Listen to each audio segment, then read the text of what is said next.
السلام عليكم ورحمة الله وبركاته. السلام عليكم ورحمة الله وبركاته. الحمد لله على إحسانه وشكر له على تفضله وامتنانه، ولا إله إلا الله تعظيما لشأنه، وأشهد أن محمدا عبده ورسوله داعي إلى رضوانه وعلى آله وأصحابه وإخوانه أما بعد. إخواني في الله, we're continuing with our lecture series regarding the signs of the day of judgment. Allah subhanahu wa ta'ala says in the Qur'an, فَقَدْ جَاءَ أَشْرَاطُهَا, that verily the signs of the day of judgment have appeared. We are looking at sign number 7, fitnah. There will be a lot of trials and tribulations in the ummah of Prophet Muhammad sallallahu alayhi wasallam. And from the fitnah, we mentioned in the previous classes that the majority of the fitnah that befalls this ummah comes from the east, and more particularly the land of Iraq. The Prophet alayhi salatu wasalam, he says, أَلَا إِنَّ الْفِتْنَ هَا هُنَا, أَلَا إِنَّ الْفِتْنَ هَا هُنَا. He says the fitnah comes from this side. The fitnah comes from this side, and he points to the lands of Iraq. The Prophet alayhi salatu wasalam, he says in authentic hadith, Allahumma barik lana fi sa'ina wa muddina. Oh Allah, bless us with our weighing scale in our sa' and our mud. Allahumma barik lana fi shamina wa yamanina. Oh Allah, bless us in the lands of Asham and bless us in the lands of Yemen. Then the Prophet ﷺ is asked by one of the companions, وَفِي عِرَاقِنَا, what about Iraq? He says, إِنَّ بِهَا قَرْنُ الشَّيْطَانِ, that is where the horns of shaitan are. وَبِهَا تَهِيجُ الْفِتَنِ, and that is where the fitna comes from. Ikhwani fillah, we looked at the previous lessons, and in the forthcoming lessons we shall also look at, most of the fitna came from Iraq. The people who came to kill Uthman ibn Affan, the majority of them were from the lands of Iraq, from Basra, from Kufa. The fitna that we're taking also tonight, the fitna of saying that the Qur'an is a creation of Allah subhanahu wa ta'ala, also came from the lands of Iraq. The fitna of the Khawarij, the fitna of the Ithna Ashariya, the Shia, all these fitnas, the majority of them comes from the land of Iraq. Killing of Hussein came in the lands of Iraq. So all this fitna comes from the lands of Iraq and beyond it. The Khalifa al-Ma'mun is one of the Khalifa of the Khulafa of Islam. This man was a genius. He was the leader of the Muslims, but he was also a scholar. So he decides to bring scholars from the entire world to the capital city of the Islamic Empire, Baghdad. And they translate the Greek books, the books of Latin into Arabic. And when he read these books of Aristotle, of Plato, and other Greek intellectuals, he became affected by their thinking. So much so that he gathered amongst him scholars from the Mu'tazila and the Jahmiyyah. Amongst them, Ahmed ibn Duad, Bishr al-Marisi, and others like of them. So he wanted to force the Muslims to say that the Qur'an is not the word of Allah, as we all Muslims believe, but he wanted the Muslims to follow his belief that the Qur'an was a creation of Allah. But only one thing was preventing him from doing that.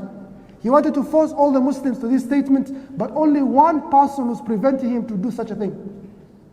At the time, there was a scholar called Yazid ibn Harun. So he sends his spies, go check if Yazid ibn Harun is still alive.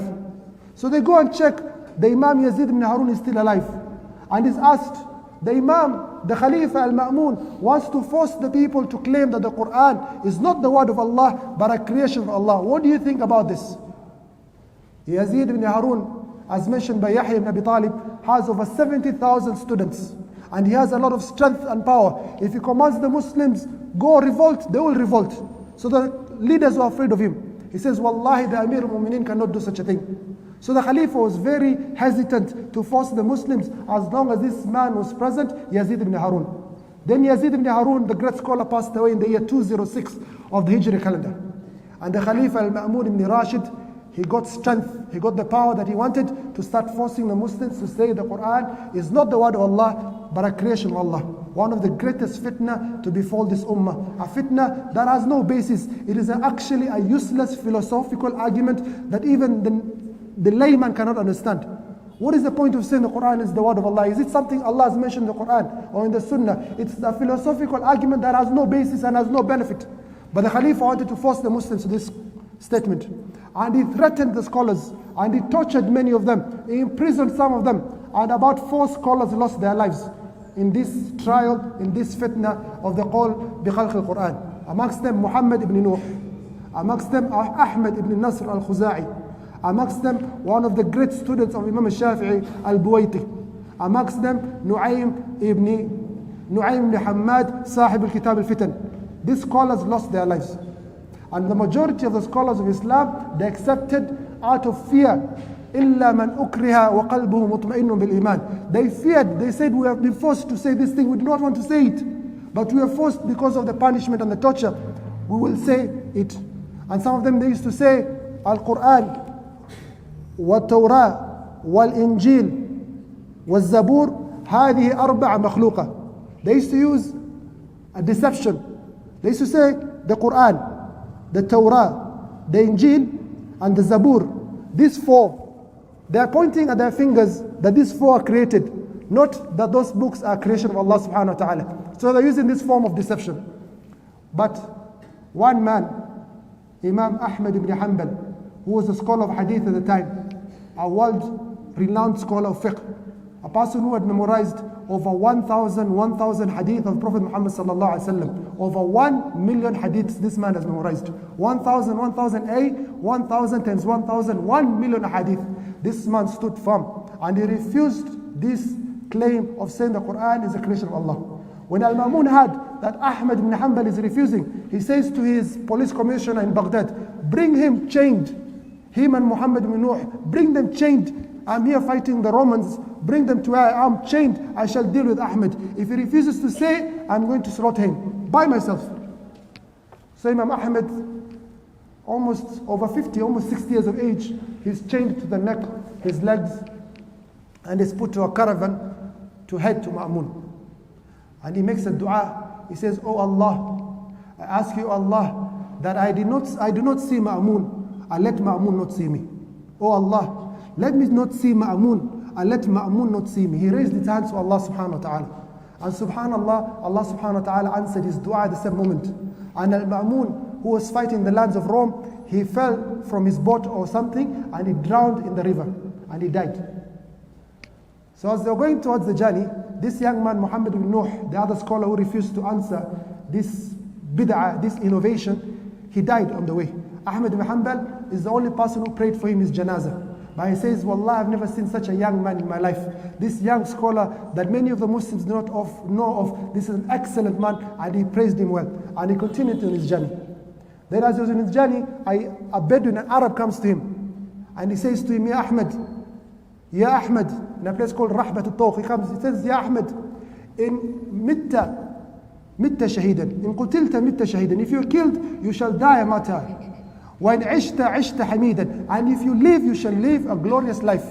He says, Imam Ahmad, فَقَوِّيَ قَلْبِ بِذَلِكَ. He gave me strong resolve that I remain firm, saying that the Qur'an is the word of Allah subhanahu wa ta'ala, not a creation. So he went, and the new Khalifa of the Muslims, Al-Mu'tasim, he was brought to him. Imam Ahmad was in prison for a few days. He was brought to the Khalifa. The Khalifa Al-Mu'tasim, he says, my brother Al-Ma'mun passed away, and he had commanded for us to punish you, and I shall follow my brother's last wishes. Oh Ahmed, you are a renowned scholar. I do not want to harm you in the least bit. Just accept that the Qur'an is not the word of Allah. It is a creation, and I shall not do anything to you. Imam Ahmad, he says, Ya Amir al-Mu'mineen, show me anything from the book of Allah or from the Sunnah of Prophet Muhammad sallallahu alaihi wasallam that I can use as a basis to say what you want me to say. You're being difficult, Ahmed. Just say it, I'm going to leave you. Imam Ahmad only says, Ya Amir al-Mu'mineen, show me something from the Qur'an, a dalil from the Sunnah, I can follow, then we'll have no trouble. So Al-Ma'mun, he says, bring some men, strong men, have them carry some whips. I only want them to whip Ahmad once or twice with all their strength, because the third and the fourth will be a weaker one. I want to use all your strength in the first whip and the second whip. Imam Ahmad, when he heard these words, he started shaking in fear. He says, Wallah, I was not afraid of the sword hitting my neck and I die. I was very afraid of the whip. But there's a young man who was next to me called Abu Haytham. He hits me and he says, Ya Ahmed, ta'rifuni? Oh Ahmed, do you know me? He says, La a'rifuka, I do not know you. He says, Ana Abu Haytham. I am Abu Haytham, a famous thief in Baghdad. It has been recorded in the Diwan, in the records of the Amir al-Mu'mineen, that I have been whipped 18,000 times. I have been whipped 18,000 times. All of that, I was patient, yet it was in the ta'ah of shaitan. You were doing this in the obedience of Allah, of Ar-Rahman. Be patient, Ahmed. Imam Ahmed, he says, Wallahi, these words of this man gave me such strong conviction, strong resolve, that I remained patient upon this trial. So they started whipping Imam Ahmed. They whipped him until the whip enters it passes his meat, the bones, severe beating. And he fainted, rahimahullah. Mu'tasim wakes him up and tells him, Ahmed, say it. He refuses. Mu'tasim himself, the Khalifa, starts beating up and whipping up Imam Ahmed, thinking that this is religion, because he's been incited by the likes of Ahmed ibn Duwad and Bishr al-Marisi, these evil scholars. Ahmed is taken to prison in a state that is unconscious. Imam Ahmed ibn Hanbal, the Imam of Ahl-Sunnah. He wakes up and asks, what happened? He says, Imam, you were beaten so severely that you fainted, you collapsed, and you now have been brought back to the prison. So Imam Ahmed remained in prison for 30 months, about 28 months to 30 months. Then he was released by Al-Mu'tasim. And he used to say, Wallah, I'm not going to forgive Al-Mu'tasim. I'm not going to forgive Ahmed ibn Duwad, Bishr al-Marisi. These people who did this to me, I'm not going to forgive them. Then an interesting event happened in Islamic history. The Romans attacked the city of the Muslims, and they captured many of the Muslims. And one of the women of Islam was slapped by a Roman general or a Roman soldier. And this woman, when she was slapped, because of her honor as an Arab woman, as a Muslim lady, she screamed, Wa Mu'tasima! Whoa, where is Mu'tasima? Where is the Khalifa of the Muslims? When these words reached Al-Mu'tasim, he was holding a glass of water, and he shook, and he said, Wallahi, I'm not going to drink this water until I answer the call of this sister. And he set out with his army from the lands of Iraq to the lands of the Romans, and he defeated the Romans and captured the city of Amuriya. When Ahmed bin Hanbal heard this news, he was happy like the rest of the Muslims, and he says, Ya Aba Ishaq, ay Mu'tasim, I have forgiven Mu'tasim. And the fitna continued. Mu'tasim passed away, then came his brother Al-Wathiq. Al-Wathiq continued his fitna. Then came Al-Mutawakkil, the Khalifa Al-Mutawakkil, in the year 232 of the Hijri calendar, or 234, taqriban 234. And he lifted the trial that was known as the fitna of the qawl bi khalq al-Qur'an. And all the Muslims from that day on till today, they say Al-Qur'an, Kalamullah ghayr makhluq. The Qur'an, the book of Allah, is the word of Allah. It is the word of Allah. It is not a creation. They did not accept the philosophical arguments that was set out by this group of the Mu'tazila. Khani fillah, this is one of the greatest fitna to befall the ummah that few of us know about, the fitna of saying the Qur'an is makhluk. With this, we end our lecture series tonight. Inshallah, in the next lecture, we shall look at another fitna of the Khawarij, also from the lands of Iraq, and how they killed Ali ibn Abi Talib, and how they spread their fitna, and how they're present to this day until the day they join the Masih al-Dajjal. Wa akhiru da'wana alhamdulillah rabbil alameen. Wassalamu alaikum wa rahmatullahi wa barakatuh.